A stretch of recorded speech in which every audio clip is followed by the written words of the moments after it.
माझी भूमिका जे माझ्या पोटात असतं तेच माझ्या पोटात असतं.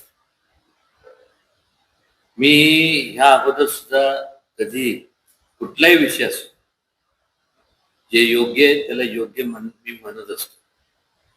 कोणाला त्याच्या परिणामाला मी कधी कधी मी घाबरत नाही. आणि वस्तुस्थिती म्हणजे वस्तुस्थिती मी खरं सांगतो, म्हणजे उगीच काय कोण काय म्हणते, पण माझी प्रकृती बरी नव्हती. आता ह्या अगोदरच्या प्रत्येक ह्याला मी ऍडमिट होतो म्हणून मी जाऊ शकलो नाही. परवा दिवशीच मला डिस्चार्ज मिळाला. नाहीतर मला काय ह्याच्या अगोदर मी अंतरावलीला गेलोच होतो ना.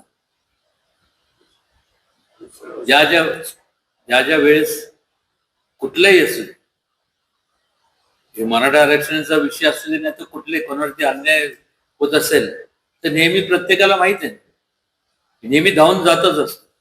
आणि निश्चितपणे शासनाने लवकरात लवकर ह्या सगळ्या तोडगा काढावा.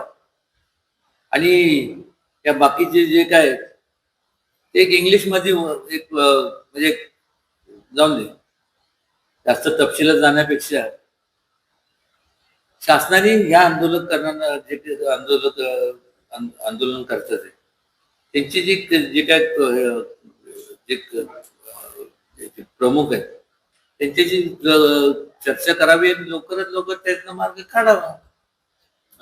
तुम्ही माझी प्रामाणिकपणे तुमच्या माध्यमातून सगळ्या मीडियाच्या माध्यमातून माननीय मुख्यमंत्री मंत्र्यांना एक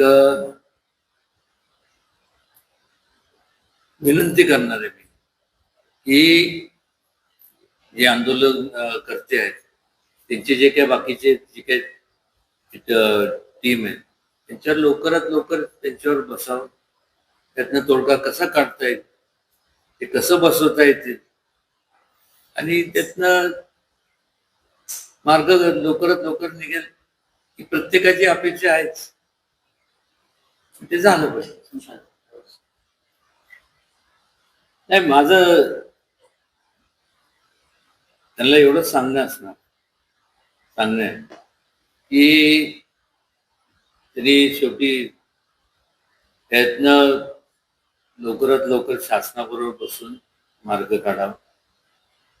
तरी तब्येतीची काळजी घ्यावी, कारण की त्यांच्यावर सुद्धा त्यांचं कुटुंब अवलंबून आहे. त्याचबरोबर इतर जे तिथं उपोषणाला बसलेले लोक आहेत त्यांचे पण कुटुंब त्यांच्यावरती अवलंबून आहे. आणि शासनाने लवकरात लवकर त्याच्यावरती त्यांना बोलून त्यांचं जे काय कमिटी असेल त्याची लवकरात लवकर मार्ग काढावा आणि ज्या काही मूलभूत सुविधा आहेत त्या त्यांना पुरवाव्यात.